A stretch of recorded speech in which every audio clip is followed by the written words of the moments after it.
Do you know these 5 tips and tricks in Nightingale? Tip 1. Utilise the recruitable NPC that you can find alongside the Essence Trader located outside the Antiquarian Temple. Although the recruitable NPC does have a smaller inventory space, they are not affected by the weight of items, so load them up with all your heavy loot and they'll still bound along beside you. Pun intended. This will enable you to keep your weight below the encumbrance limit and explore for longer.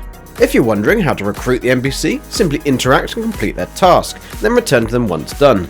They'll initially have an axe equipped and will more than likely chop every tree down in sight, but you can give them a different tool to help you with mining etc. if you prefer, or unequip their item to prevent the trail of destruction. Please note that if you unequip, for example, their axe, they will not be able to help defend you from wild animals or bound attacks. You'll also notice that at the start the NPC has much better level clothes than you do, so unless you have the Twitch drops, I'd recommend swapping your clothes until you can craft higher items. The NPC won't mind, and amazingly, they'll also be your size.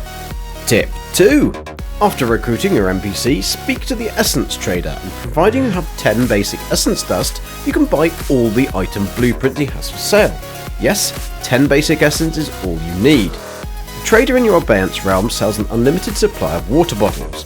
They cost 10 basic essence per purchase, and you receive 4 water bottles.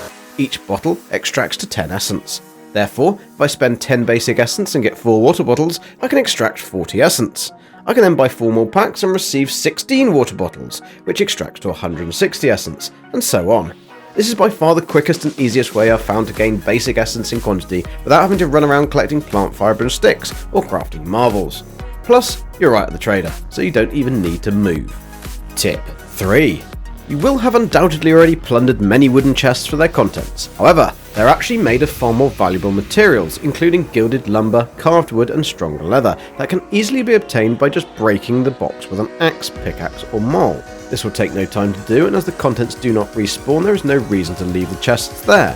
Please note that gilded lumber and carved wood does weigh a lot, so best to utilise your followers' unlimited carry weight.